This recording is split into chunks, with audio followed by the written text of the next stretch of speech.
So when I was looking for an RV, it was important to me that it was drivable.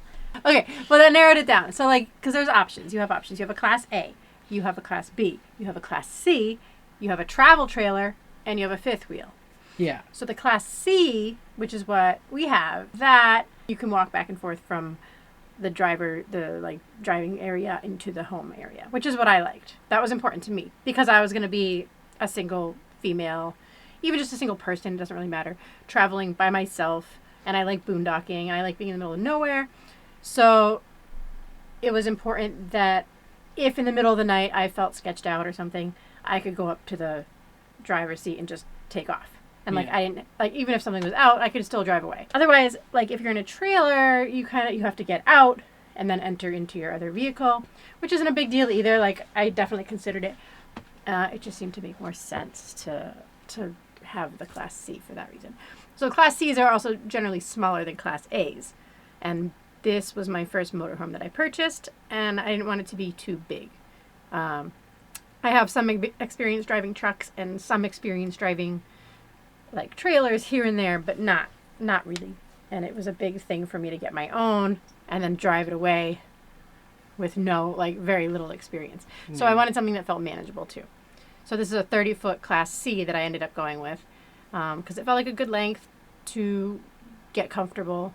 And you're not driving it commercially, so you don't really need to get a license, as far as I know, depending on your states and stuff.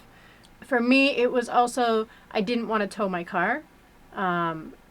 I wanted a self-contained thing, which I didn't have to tow something behind.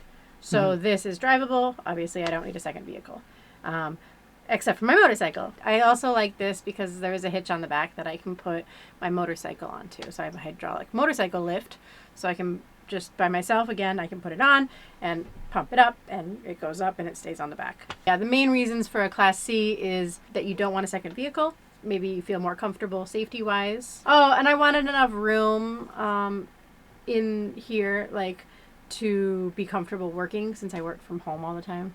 I wanted something that wasn't tiny. So a Class B, I considered that because it would be nice to stealth camp, just park in the middle of the city and sleep in it and no one would know. But it's just too small for me since I full-time. You want a shower and you want a bathroom and you want a place that's comfortable to sit and work. I recommend a Class C. I think some people might be fine in a van because, you just use it to sleep and you always find somewhere that has, a toilet and a shower. And Planet Fitness and stuff. There's a lot of places you can shower at. That's true.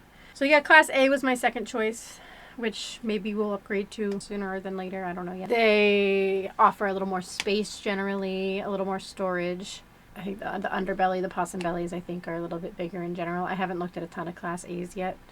Yeah. But that's, I think, probably where I'm headed next. Same thinking about slide outs, when you're looking at things, if you want to get a slide out or not. It is really nice for offering more room when you're parked, but just make sure you consider the fact that if you're boondocking, or if you have to stop at a Walmart or something, you're probably not going to pull your slide outs out. So you want to make sure it's comfortable for you to be in, when the slide outs are in. Because sometimes you're not going to pull them out. And then if you can't get through your trailer to the bedroom without opening the slide outs, it's kind of an inconvenience. And also slide outs do, have their own issues, just like anything mechanical. They've been known to leak or sag or whatever else, get snowed and iced on top if you're camping in cold areas where then, you can't pull it in. Yeah, so if this had slide outs, I wouldn't be upset. But at the same time, it is nice to not have to worry about it, being that it was my first rig. If you happen to break down, that's something to think about if you have a Class C or a Class A especially, or a Class B, because you're living in your trailer and you have no secondary vehicle potentially. So if you break down and you have to get towed, there goes your home and you have to find an Airbnb or you have to find a hotel or something to stay in while your RV is getting fixed.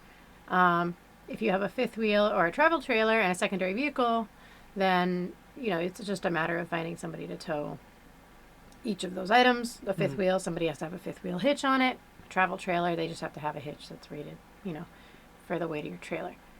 So, it's something to consider as well if you do live in your Class C or Class A, B, whatever, that your home might break down and you might not have a place to sleep. Yeah. So that is a big potential like downfall, I guess, of what we have.